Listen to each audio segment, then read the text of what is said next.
Hi hello welcome back to Nandini Shivu YouTube channel. ಎಲ್ಲರೂ ಹೇಗಿದ್ದೀರಾ? ಎಲ್ಲರೂ ಚೆನ್ನಾಗಿದ್ದೀರಾ ಅಂತ ಭಾವಿಸ್ತಾ ಈ ವಿಡಿಯೋನ ಸ್ಟಾರ್ಟ್ ಮಾಡ್ತಾ ಇದ್ದೀನಿ. ಈ ವಿಡಿಯೋ ನೋಡೋಕ್ಕಿಂತ ಮುಂಚೆ ನನ್ನ ಅಕೌಂಟಲ್ಲಿ ಇದ್ರದ್ದು ಮೊದಲನೇ ಪಾರ್ಟ್ ಒಂದು ಬಂದಿದೆ. ಅದನ್ನು ನೋಡಿದ್ರೆ ಈ ವಿಡಿಯೋ ಏನು ಅಂತ ಅರ್ಥ ಆಗುತ್ತೆ. ನಮ್ಮ ಆಫೀಸಲ್ಲಿ ಒಂದು ಸ್ಪೋರ್ಟ್ಸ್ ಡೇ ಆರ್ಗನೈಸ್ ಮಾಡಿದರು. ಹುಡುಗರಿಗೆಲ್ಲ ಕ್ರಿಕೆಟು, ಹುಡುಗಿರಿಗೆಲ್ಲ ಥ್ರೋಬಾಲು, ಬ್ಯಾಡ್ಮಿಂಟನ್ ಅಂತ. ಹಾಗೂ ಹುಡುಗರಿಗೂ ಬ್ಯಾಡ್ಮಿಂಟನ್ ಇಟ್ಟಿದ್ದರು. ಸರಿ, ನಾವು ಎಲ್ಲ ಆಡಿಬಿಟ್ಟು ಫೈನಲಿಗೆ ಬಂದಿದ್ವಿ. ಇದನ್ನು ನಾನು ಆಲ್ರೆಡಿ ಫಸ್ಟ್ ಪಾರ್ಟಲ್ಲೇ ಹೇಳಿದ್ದೀನಿ. ನೋಡಿಲ್ಲದೆ ಇರೋರು ಆ ಶಾರ್ಟ್ ವೀಡಿಯೋದಲ್ಲಿ ನೋಡಿಕೊಂಡು ಇದನ್ನು ನೋಡಿದ್ರೆ ಅರ್ಥ ಆಗುತ್ತೆ. ಸ್ವಲ್ಪ ಬೋರಿಂಗ್ ಅನಿಸ್ಬೋದು, ಯಾಕಂದರೆ ಸ್ವಲ್ಪ ಬಾಲ್ದೆ ಜಾಸ್ತಿ ಹಾಕ್ಬಿಟ್ಟಿದ್ದೀವಿ ಲಾಂಗು. ನಿಮಗೆ ಬೋರಿಂಗ್ ಅನಿಸಿದ್ರು ಪರವಾಗಿಲ್ಲ, ಮುಂದೆ ತುಂಬ ಮಜವಾಗಿದೆ, ನೋಡಿ ಮಿಸ್ ಮಾಡಬೇಡಿ. ಓಕೆನಾ? ಯಾರ್ಯಾರು ನನ್ನ ವೀಡಿಯೋ ಹಾಗೆ ನೋಡ್ತಾ ಇದ್ದೀರೋ ಪ್ಲೀಸ್ ಒಂದು ಸಬ್ಸ್ಕ್ರೈಬ್ ಮಾಡಿಕೊಂಡು ಕಮೆಂಟ್ ಮಾಡಿ, ಲೈಕ್ ಮಾಡಿ, ಹಾಗೆ ವೀಡಿಯೋ ನೋಡಬೇಡಿ. ಓಕೆನಾ? ಸರಿ ಅಂತ ನಾವು ಸ್ಪೋರ್ಟ್ಸ್ ಎಲ್ಲ ಆಡೋಕ್ಕೆ ಅಂತ ಅಂದ್ಬಿಟ್ಟು ಫೈನಲಿಗೆ ಬಂದಿದ್ವಿ. ಸರಿ, ಫೈನಲಿಗೆ ಬಂದಮೇಲೂ ನಮಗೂ ಒಂದು ಟೀಮ್ ಮೇಲೆ 3 ಮ್ಯಾಚ್ ಇತ್ತು. ಸರಿ, ನಾವು ಏನೇ ಆದ್ರೂ ಗೆಲ್ಲೇಬೇಕು ಅನ್ನೋ ಹಠದಲ್ಲಿ, ಅದು ಎಲ್ರಿಗೂ ಇದ್ದೇ ಇರುತ್ತಲ್ಲ. ಒಂದು ಸ್ಪೋರ್ಟ್ಸ್ಗೆ ಅಂತ ನಾವು ಜಾಯ್ನ್ ಆಗ್ತೀವಿ ಅಂತ ಅಂದರೆ ನಮ್ಮ ಮೈಂಡಲ್ಲಿ ಆಲ್ರೆಡಿ ಸೆಟ್ ಆಗಿಬಿಟ್ಟಿರುತ್ತೆ. ನಾವು ವಿನ್ ಆಗಬೇಕು, ನಾವು ಗೆಲ್ಲಬೇಕು, ಇಲ್ಲ ಅಂದರೆ ನಮಗೊಂಥರ ಅವಮಾನ ಥರ ಆಗಿಬಿಡುತ್ತೆ, ಇಲ್ಲಾಂದರೆ ನಮಗೇನೋ ಒಂಥರ ಅನ್ನಿಸ್ತಾ ಇರುತ್ತೆ ಅಂತ. ಅದನ್ನೆಲ್ಲ ಜಾಸ್ತಿ ನಾವು ತಲೆಯಲ್ಲಿ ಇಟ್ಕೋಬೇಕು. ಆ್ಯಸ್ ಎ ಫನ್ನಾಗಿ ಇದೊಂದು ಆಫೀಸಲ್ಲಿ ಆರ್ಗನೈಸ್ ಮಾಡಿರೋದು. ಸೊ ನಾವು ಆ್ಯಸ್ ಎ ಫನ್ನಾಗಿ ಯಾವಾಗ್ಲೂ ನಮಗೆ 365 ದಿವಸನೂ ವರ್ಕ್ ಮಾಡಿ ಮಾಡಿ ಮಾಡಿ ಬೇಜಾರಾಗಿರೋರಿಗೆ ಈ ಥರ ಒನ್ ಡೇ ಅಂತ ಆರ್ಗನೈಸ್ ಮಾಡಿದ್ರೆ ನಮಗೂ ಒಂಥರ ಖುಷಿ ಆಗುತ್ತೆ, ಹ್ಯಾಪಿ ಆಗುತ್ತೆ, ಒಂಥರ ಮನಸ್ಸಿಗೆ ಒಂಥರ ಏನೋ ಇದಾಗುತ್ತೆ. ಮತ್ತು ನೆಕ್ಸ್ಟ್ ನಾವು ವರ್ಕ್ ಮಾಡೋದಕ್ಕೂ ನಮಗೊಂಥರ ಎಂಕರೇಜ್ ಆದಂಗೆ ಆಗುತ್ತೆ. ಅದಕ್ಕೋಸ್ಕರ ನಮ್ಮ ಆಫೀಸವರು ಈ ಥರ ಒಂದು ಸ್ಪೋರ್ಟ್ಸ್ ಡೇ ಅಂತ ಆರ್ಗನೈಸ್ ಮಾಡಿದರು. ಈಗ ಸುಮಾರು ಎಲ್ಲ ಆಫೀಸ್ಗಳಲ್ಲೂ ಈ ಥರ ಮಾಡೇ ಮಾಡ್ತಾರೆ, ಒಂದು ಸ್ಪೋರ್ಟ್ಸ್ ಡೇ ಆರ್ಗನೈಸ್ ಅಂತ. ಯಾಕಂದರೆ ಎಂಪ್ಲಾಯೀಸು ಸ್ವಲ್ಪ ಫ್ರೆಶ್ ಅಪ್ ಆಗಲಿ, ಅವ್ರಿಗೂ ಸ್ವಲ್ಪ ಮೈಂಡ್ ಇದಾಗಲಿ, ರಿಲೀಫ್ ಆಗಲಿ ಅಂತ ಅಂದ್ಬಿಟ್ಟು. ಸರಿ, ನಮ್ಮ ಆಫೀಸಲ್ಲೂ ಹಾಗೆ ಮಾಡಿದ್ರಲ್ಲ, ಅದಕ್ಕೆ ನಾವು ನಮ್ಮ GMಗೆ ಒಂದು ಥ್ಯಾಂಕ್ಸ್ ಹೇಳ್ಬಿಟ್ಟು, ಸರಿ ನಾವು ಸ್ಪೋರ್ಟ್ಸ್ ಡೇಗೆಲ್ಲ ಹೆಸರು ಕೊಟ್ಬಿಟ್ಟು ನಾವು ಎಲ್ಲ ಹಾಡಿ ಲಾಸ್ಟ್ ಫೈನಲಿಗೆ ಬಂದಿದ್ವಿ. ಫೈನಲಲ್ಲಿ ಬಂದಮೇಲೆ ಸರಿ, ನಾವು 3 ಮ್ಯಾಚ್ ಇತ್ತು, 3 ಮ್ಯಾಚ್ ಆಡ್ಕೊಂಡು ಬಂದ್ವಿ. ಬಟ್ ಆಪೋಸಿಟಲ್ಲಿ ತುಂಬ ಸ್ಟ್ರಾಂಗಾಗೂ ಇದ್ದರು. ನಾವು ಅವ್ರಿಗೂ ಟಫ್ ಫೈಟ್ ಕೊಡಬೇಕು ಅಂತ ಅಂದ್ಬಿಟ್ಟು ನಾವು ನಮ್ಮ ಕೈಲಿ ಎಷ್ಟು ಮಟ್ಟಿಗಾಗುತ್ತೋ ಅಷ್ಟು ಮಟ್ಟಿಗೆ ನಮ್ಮ ಎಫರ್ಟ್ಸ್ನ ಹಾಕ್ಬಿಟ್ಟು ಫೈನಲಲ್ಲಿ ಆಡೋಕ್ಕೆ ಶುರು ಮಾಡಿದ್ವಿ. ತಲೆಯಲ್ಲಿ ಏನಿತ್ತಪ್ಪ ಅಂದರೆ ಆ ಟೆನಿಕಾಸ್ ನಾವು ವಿನ್ನರ್ ಆಗದೆ ಇದ್ದರೂ ಅಟ್ಲೀಸ್ಟ್ ರನ್ನರ್ ಅಪ್ಪಾರೋ ಆಗಬೇಕು ಅನ್ನೋದಿತ್ತು. ಯಾಕಂದರೆ ನಮ್ಮ ಟೀಮಲ್ಲಿ ಇರೋರೆಲ್ಲ ಮ್ಯಾರಿಡ್ ಪರ್ಸನು. ಮತ್ತು ಈ ಥರ ಆಟಗಳ ಟೆಚ್ಚೇ ನಮ್ಗೆ ಆಲ್ರೆಡಿ ಸ್ಕೂಲ್ ಟೈಮಲ್ಲಿ ಆಡಿದ್ದು.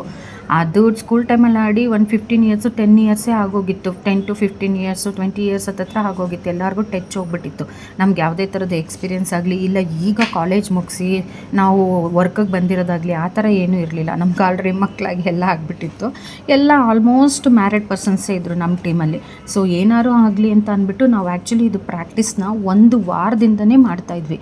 ಎಷ್ಟು ಕೈ ನೋವು ಬರ್ತಿತ್ತು ಅಂತ ಅಂದರೆ ಕೈಯೆಲ್ಲ ಊದ್ಕೊಂಬಿಟ್ಟಿತ್ತು. ಕೆಲವೊಬ್ರಿಗಂತೂ ಈ ತೋಳೆಲ್ಲ ನೀಲ್ಗಟ್ಬಿಟ್ಟಿತ್ತು ಆ ಬಾಲ್ನ ಎಸ್ತಿ. ಯಾಕಂದರೆ ನಮ್ಮ ಲೇಡೀಸ್ಗಳಿಗೆ ಅದು ಮಗು ಎಲ್ಲ ಆಗಿಬಿಟ್ಟಿರುತ್ತೆ, ನಮ್ಮ ಶಕ್ತಿನೇ ಕುಂದೋಗ್ಬಿಟ್ಟಿರುತ್ತೆ, ಅಷ್ಟೇನೇ ನಮ್ಮ ಶಕ್ತಿ ಇರೋದೇ ಇಲ್ಲ. ಸೊ ಅದರಲ್ಲೂ ನಾವೆಲ್ಲ ಆಡಲೇಬೇಕು, ಇದೊಂದು ನಾವೇನೋ ಒಂದು ಮಾಡಲೇಬೇಕು ಅಂತ ಅಂದ್ಬಿಟ್ಟು ಪಾಪ ನಮ್ಮ ಆಫೀಸಲ್ಲೂ ಅದೇ ಥರ ಸಪೋರ್ಟ್ ಮಾಡ್ಕೊಂಬಂದರು. 5 o'clockಗೆ ನಮ್ಮನ್ನು ಬಿಟ್ಬಿಡ್ತಾಯಿದ್ರು ಪ್ರಾಕ್ಟೀಸ್ ಮಾಡಿ ಅಂತ. 5 to 5:30 ಬಿಟ್ಬಿಡ್ತಾಯಿದ್ರು ಪ್ರಾಕ್ಟೀಸ್ ಮಾಡಿ ಅಂತ, ನೀವು ಎಷ್ಟೊತ್ತಾರು ಮಾಡಿ ಅಂತ ಅಂದ್ಬಿಟ್ಟು. ಸರಿ, ನಾವು ಚೆನ್ನಾಗಿ ಪ್ರಾಕ್ಟೀಸ್ ಮಾಡೋಣ ಅಂತ ಅಂದ್ಬಿಟ್ಟು ಇಲ್ಲಿ ನಮ್ಮ ಟೀಮವ್ರು ಏನು ಮಾಡಿಬಿಟ್ಟಿದ್ರು, ಮೊದಲೇ ಆಲ್ರೆಡಿ ಪ್ರಾಕ್ಟೀಸ್ ಮಾಡಿ ಮಾಡಿ ಮಾಡಿ ಕೈಯೆಲ್ಲ ಫುಲ್ಲು ತೋಳೆಲ್ಲ ಊದ್ಕೊಂಬಿಟ್ಟಿತ್ತು ಮತ್ತು ನೀಲ್ಗಟ್ಬಿಟ್ಟಿತ್ತು. ನಾನು ಅದಕ್ಕೆ ಆಲ್ರೆಡಿ ಅವ್ರಿಗೆ ಸಜೆಸ್ಟ್ ಮಾಡಿದ್ದೆ, ದಯವಿಟ್ಟು ನೀವು ಮ್ಯಾಚ್ ಇರೋ ಹಿಂದಿನ ದಿನ ಯಾರೂ ಪ್ರಾಕ್ಟೀಸ್ ಮಾಡಬೇಡಿ.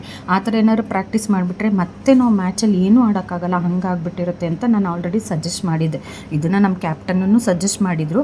ಸೊ ನಾನು ಸಜೆಸ್ಟ್ ಮಾಡಾದಮೇಲೆ ಸರಿ, ನಾವು ಅದಕ್ಕೇನೆ ಅದೇ ಥರ ಪ್ಲ್ಯಾನ್ ಮಾಡಿಕೊಂಡು ನಾವು ಗೇಮ್ ಇರೋ ಹಿಂದಿನ ದಿನ ಯಾವುದೇ ಥರದ್ದು ನಾವು ಆಡೋಕ್ಕೆ ಹೋಗಲಿಲ್ಲ. ಸುಮ್ಮನೆ ಬಾಲ್ ಇಟ್ಕೊಂಡು ಕೋರ್ಟ್ನೆಲ್ಲ ನೋಡ್ತಾ ಇದ್ವಿ, ಯಾವ ಥರ ಇರುತ್ತೆ, ಹೆಂಗಿರುತ್ತೆ, ಎಲ್ಲಿಂದ ಹೆಂಗೆ ಎಸೆದ್ರೆ ಹೇಗಿರುತ್ತೆ, ಹೇಗೆ ಹೋಗುತ್ತೆ ಅಂತ ಅಂದ್ಬಿಟ್ಟು. ಯಾಕಂದ್ರೆ ನಮಗೇನು ಪ್ರಾಕ್ಟೀಸ್ ಏನು ಇರಲಿಲ್ಲ. ಆಲ್ರೆಡಿ ನಾವು ಪ್ರಾಕ್ಟೀಸ್ ಎಲ್ಲ ಬಿಟ್ಟು 20 ಇಯರ್ಸು 15 ಇಯರ್ಸ್ ಆಗೋಗಿತ್ತು. ಈಗ ನಾವು ಆಡಬೇಕು ಅಂತ ಅಂದರೆ ನಮ್ಮಲ್ಲಿ ಶಕ್ತಿನೂ ಸ್ವಲ್ಪ ಕಡಿಮೆನೇ ಇದೆ, ಹೇಗೆ ಆಡೋದು ಅಂತ ಅಂದ್ಬಿಟ್ಟು. ಯಾಕಂದರೆ ಇಲ್ಲಿಂದ ನಾವು ಮತ್ತೆ ಪ್ರಾಕ್ಟೀಸ್ ಎಲ್ಲ ಮುಗಿಸ್ಕೊಂಡು ಮನೆಗೆ ಹೋಗಿ ಮನೇಲೂ ಕೆಲಸ ಮಾಡಬೇಕಾಗಿತ್ತು. ಹಾಗೆ ವರ್ಕಿಂಗ್ ವುಮೆನ್ಸ್ಗೆಲ್ಲ ಇದೊಂದು ಇಶ್ಯೂ ಇದ್ದೇ ಇರುತ್ತೆ, ಇಲ್ಲೂ ಮಾಡಿ ಮನೇಲೂ ಹೋಗಿ ಮಾಡಬೇಕು. ಅದ್ರ ಜೊತೆಗೆ ಈ ಥರ ಗೇಮೂ ಅಷ್ಟೇ ಅಲ್ವಾ.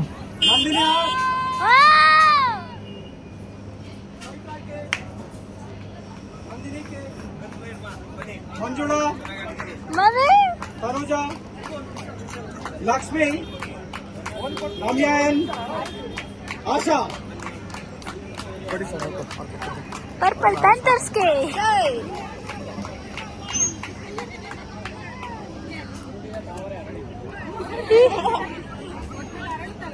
ಹೆಂಗ್ ಹೇಳಬೇಕು, ವುಮೆನ್ಸ್ ಆರ್ ಸ್ಟ್ರಾಂಗ್. ಹೇಳ್ಬೇಕು ಅಂತಂದ್ರೆ ವಿನ್ನರ್ಸ್ ಮತ್ತೆ ರನ್ನರ್ ಅಪ್ ಟೀಮ್ ಅಲ್ಲಿ ನನಗೆ ಜಾಸ್ತಿ ವ್ಯತ್ಯಾಸ ಕಾಣಿಸ್ತಿಲ್ಲ.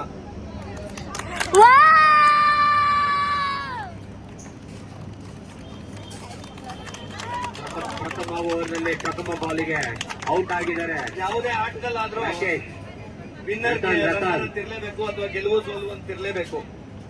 ಸೊ ಹಾಗಾಗಿ ಉತ್ತಮ ಬೌಲಿಂಗ್ ಫೈಟ್ ಮಾಡಿದ್ರು.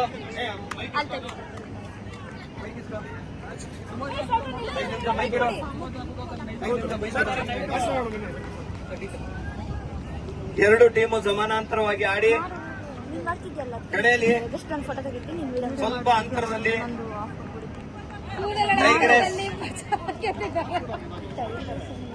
ಟೀಮ್ ಇಟ್ಟಿದ್ದಾರೆ. ಪರ್ಪಲ್ ಪ್ಯಾಂಥರ್ಸ್ ಅವರು ಏನು ಕಮ್ಮಿ ಇಲ್ಲ. ಉತ್ತಮವಾದ ಫೈಟ್ ಕೊಟ್ಟಿದ್ದಾರೆ.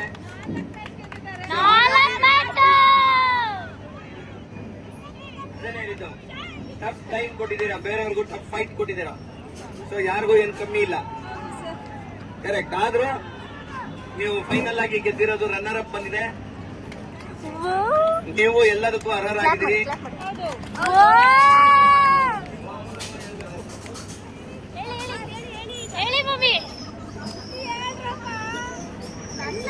ನಾನು ಸ್ಕೂಲು ಮತ್ತೆ ಕಾಲೇಜಲ್ಲಿ ಆಡಿದ ನೆನಪು 15 ವರ್ಷ ಆಗಿತ್ತು ಬಿಟ್ಟು. ಈಗ ಮತ್ತೆ ಇದಾಡಿ ತುಂಬಾ ಖುಷಿ ಆಗಿದೆ. ಅದ್ರಲ್ಲಿ ಕೆಲವರು ಆಪೋಸಿಟ್ ಟೀಮ್ ಅವ್ರು ಹೇಳಿದ್ರು ಆಂಟಿನ ಏನು ಆಗಲ್ಲ ಅಂದ್ಬಿಟ್ಟು.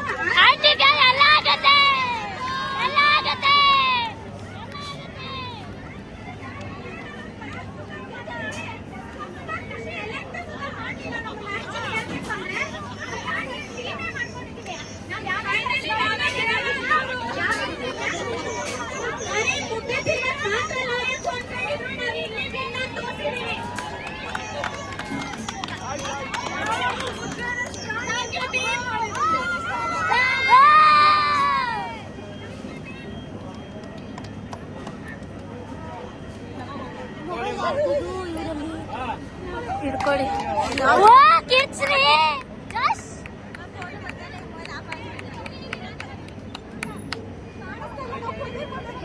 ಏನಪ್ಪ ಸಮಸ್ಯೆ?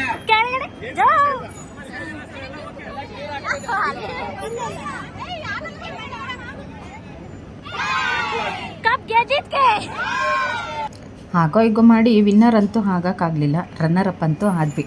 ಅದಾದಮೇಲೆ ಒಂದು 2 ಡೇಸ್ ಆದಮೇಲೆ ನಮ್ಮ ಆಫೀಸಲ್ಲಿ ಪೂಜೆ ಇಟ್ಕೊಂಡಿದ್ರು, ಗಣಹೋಮ ಮತ್ತು ಮಹಾಲಕ್ಷ್ಮಿ ಪೂಜೆ ಅಂತ. ಆವತ್ತೇ ಪ್ರೈಸು ಸರ್ಟಿಫಿಕೇಟ್ ಎಲ್ಲ ಕೊಟ್ಟು ಗಿಫ್ಟ್ ಎಲ್ಲ ಕೊಡಬೇಕು ಅಂದ್ಬಿಟ್ಟು ಯಾರ್ಯಾರು ಸ್ಪೋರ್ಟ್ಸಲ್ಲಿ ಅಟೆಂಡ್ ಮಾಡಿದ್ರು ಅವ್ರಿಗೆಲ್ಲ ಗಿಫ್ಟು ಪ್ರೈಸು ಸರ್ಟಿಫಿಕೇಟ್ ಎಲ್ಲ ಕೊಟ್ಟು ಇದು ಮಾಡಬೇಕು, ಸನ್ಮಾನ ಮಾಡಬೇಕು ಅಂತ ಅಂದ್ಕೊಂಡಿದ್ರು. ಸರಿ ಆಯಿತು ಅಂತ ಅಂದ್ಬಿಟ್ಟು ನಮಗೂ ಎಲ್ಲ ಹೇಳಿದರು, ಎಲ್ಲ ಪೂಜೆ ಎಲ್ಲ ಇದೆ ಟ್ರೆಡಿಷನಲ್ಗೆ ರೆಡಿಯಾಗಿ ಬನ್ನಿ ಅಂತ ಅಂದ್ಬಿಟ್ಟು. ಸರಿ ನಾವು ಅದೇ ಥರ ಟ್ರೆಡಿಷನಲಾಗಿ ರೆಡಿ ಎಲ್ಲ ಆಗಿಬಿಟ್ಟು ಹೋದ್ವಿ. ಅಲ್ಲೂ ನಮ್ಮ GM ಅದನ್ನೇ ಹೇಳ್ತಾ ಇದ್ದಿದ್ದು, ಇವರೇ ನೀನು ಯಾರಿಗೆ ನೀನು ಕಡಿಮೆ ಇಲ್ಲ, ಒಂದು ಸ್ವಲ್ಪ ಅಂತರದಲ್ಲಷ್ಟೇ ಇವರು ಸೋತಿದ್ದಾರೆ, ರನ್ನರ್ ಅಪ್ ಆಗಿದ್ದಾರೆ, ಇಲ್ಲಾಂದರೆ ವಿನ್ನರ್ ಅಪ್ಪೇ ಆಗ್ತಾಯಿದ್ರು ಅಂತ ಅಂದ್ಬಿಟ್ಟು ಅವರು ಹೇಳ್ತಾಯಿದ್ರು. ಹಾಗೆ ಅವ್ರ ಹತ್ರ ಎಲ್ಲ ಮಾತಾಡಿಕೊಂಡು ನಮಗೂ ಒಂದು ಕುಕ್ಕರು ಮತ್ತು ಮೆಡಲ್ಲು ಸರ್ಟಿಫಿಕೇಟ್ ಎಲ್ಲ ಕೊಟ್ಟರು. ನಿಜವಾಗ್ಲೂ ತುಂಬಾ ಖುಷಿ ಆಗ್ತಿತ್ತು. ಮತ್ತು ಊಟನೂ ಅರೇಂಜ್ ಮಾಡಿದರು, ಊಟನೂ ತುಂಬ ಚೆನ್ನಾಗಿತ್ತು. ಈ ಥರ ಎಲ್ಲ ಒಂದು ಆಫೀಸಲ್ಲಿ ಮಾಡಿದ್ರೆ ನಮಗೂ ಒಂಥರ ಬೇರೆ ವರ್ಕ್ ಮಾಡೋಕ್ಕೆ ಇನ್ನೂ ಜಾಸ್ತಿ ಎಫರ್ಟ್ಸ್ ಹಾಕಿ ನಮ್ಮ ವರ್ಕ್ ಮಾಡೋಕ್ಕೆ ತುಂಬ ನಮಗೆ ಖುಷಿ ಆಗುತ್ತೆ. ಮತ್ತು ನಮ್ಮ ಮೈಂಡೂ ನೆಕ್ಸ್ಟು ಕೆಲಸ ಮಾಡೋದಕ್ಕೆ ತುಂಬ ಫ್ರೆಶ್ ಅಪ್ ಆಗುತ್ತೆ. ಅದಾದಮೇಲೆ ಸರಿ ನಾವು ಹಾಗೆ ಎಲ್ಲ ಮಾತಾಡಿಕೊಂಡು ಅವ್ರು ಕೊಟ್ಟಿರೋ ಸರ್ಟಿಫಿಕೇಟು ಗಿಫ್ಟ್ಸ್ ಎಲ್ಲ ಇಸ್ಕೊಂಡು, ಮತ್ತು ನನಗೆ ಇನ್ನೊಂದು ಏನು ಅನ್ನಿಸ್ತಿತ್ತು ಅಂತ ಅಂದರೆ, ನಾನೇನಾದ್ರು ಈ ಸ್ಪೋರ್ಟ್ಸಿಗೆ ಏನಾದ್ರು ಹೆಸ್ರು ಕೊಡದೇ ಇದ್ದರೆ ಲೈಫಲ್ಲಿ ನಿಜವಾಗ್ಲೂ ಒಂದು ದೊಡ್ಡ ತಪ್ಪು ಮಾಡ್ತಿದ್ದೆ ಅಂತ ಅನ್ನಿಸ್ತಾಯಿತ್ತು. ಯಾಕೆ ಗೊತ್ತಾ, ಈ ಥರ ಎಲ್ಲ ನಾವು ಸ್ಪೋರ್ಟ್ಸ್ ಆಡಿದ್ದೆಲ್ಲ ನಮ್ಮ ಸ್ಕೂಲ್ ಟೈಮಲ್ಲಿ. ನಿಜವಾಗ್ಲೂ ನನಗೆ ಅಲ್ಲಿ ಬಾಲ್ ಹಿಡ್ಕೊಂಡು ಆಡ್ಬೇಕಾದ್ರೆ ಎಲ್ಲ ನನ್ನ ಸ್ಕೂಲೇ ನೆನಪಾಗ್ತಿತ್ತು. ನಾವು ಆವಾಗ ಬಾಲ್ ಹಿಡ್ಕೊಂಡು ಆಗ್ತಿದ್ರು. ಮದುವೆ ಆದಮೇಲೆ ನಮ್ಮದೇ ಜಂಜಾಟಗಳು, ನಮ್ಮದೇ ಸಂಸಾರ, ನಮ್ಮದೇ ಮಕ್ಕಳು, ನಮಗೆ ಗಂಡ ಮನೆ ಸಂಸಾರ, ಈ ಥರ ಜಂಜಾಟಗಳಲ್ಲೇ ನಾವು ಬರೀ ಒದ್ದಾಡ್ಬಿಟ್ಟಿರ್ತೀವಿ. ನಮಗೇನು ಚೇಂಜಸ್ಸೇ ಇರೋಲ್ಲ.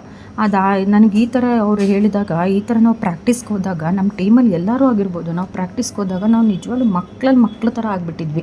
ಒಳ್ಳೆ ಮಕ್ಳುಗಳು ಹೇಗೆ ಆಡ್ತಾರೋ, ಕಾಲಲ್ಲಿ ಒದ್ದೋದು, ಬಾಲ್ನ ಕೈಯಲ್ಲಿ ಹಿಡ್ಕೊಳ್ಳೋದು, ಆ ಥರ ಒಬ್ರಿಗೊಬ್ರಿಗೆ ಹೊಡ್ಕೊಳ್ಳೋದು, ಸೇಮ್ ಸ್ಕೂಲಲ್ಲೆಲ್ಲ ಯಾವ ಥರ ಆಡ್ತಿದ್ವೋ ಆ ಥರ ಆಡೋಕ್ಕೆ ಶುರು ಮಾಡಿಬಿಟ್ವಿ. ನಿಜವಾಗ್ಲೂ ನನಗೆ ಅವಾಗ ಒಂದು ನಿಮಿಷಕ್ಕೆ ನಾನು ತಪ್ಪು ಮಾಡ್ತಿದ್ನಪ್ಪ, ನಿಜವಾಗ್ಲೂ ಈ ಆಪರ್ಚುನಿಟಿನ ಮಿಸ್ ಮಾಡ್ಕೊಂಡಿದ್ದಿದ್ರೆ ಅಂತ ಅನ್ನಿಸ್ತು. ನೀವು ಅಷ್ಟೇ ಗೈಸ್, ನಿಮ್ಗೆ ಯಾವ್ದಾದ್ರು ಒಂದು ಆಪರ್ಚುನಿಟಿ ಬಂತು ಅಂತಂದರೆ ಅದ್ರ ಸೋಲ್ತಿರೋ ಗೆಲ್ತಿರೋ ಅದು ಸೆಕೆಂಡ್ರಿ. ಫಸ್ಟ್ ನೀವು ಅದನ್ನು ಟ್ರೈ ಮಾಡಿ. ಅದ್ರಲ್ಲಿ ಗೆಲ್ತಿರೋ ಬಿಡ್ತಿರೋ ಏನು ಮಾಡ್ತಿರೋ ಅದು ನೆಕ್ಸ್ಟ್ ಅದು ನೀವು ಫಸ್ಟ್ ಅದರಲ್ಲಿ ಪಾರ್ಟಿಸಿಪೇಟೆಡ್ ಮಾಡಿ. ಆವಾಗ ನಿಮ್ಗೇನೋ ಒಂಥರ ಸೋತರೂ ಒಂಥರ ಅನುಭವ ಆಗುತ್ತೆ, ಗೆದ್ದರೂ ಒಂದು ಒಳ್ಳೆಯ ಅನುಭವ ಆಗುತ್ತೆ. ಈ ಥರ ಹೇಳ್ತಾ ನೋಡಿ ನಮ್ಮ ಟೀಮೆಲ್ಲ ತೊಗೊಂಡೋಗಿ ನಿಜವಾಗ್ಲೂ ಈ ಟೀಮ್ ಅಂತೂ ಸೂಪರ್ ಟೀಮು. ಯಾರಿಗೂ ನಮ್ಮಿಂದ ನಾನು ಗೆದ್ದೆ, ನಿನ್ನಿಂದ ಆಯಿತು, ನನ್ನಿಂದ ಆಯಿತು ಅನ್ನೋದೇನಿಲ್ಲ, ಎಲ್ಲರಿಂದ ಅನ್ನೋದೇ ಆಯಿತು. ತುಂಬ ಖುಷಿ ಆಯಿತು.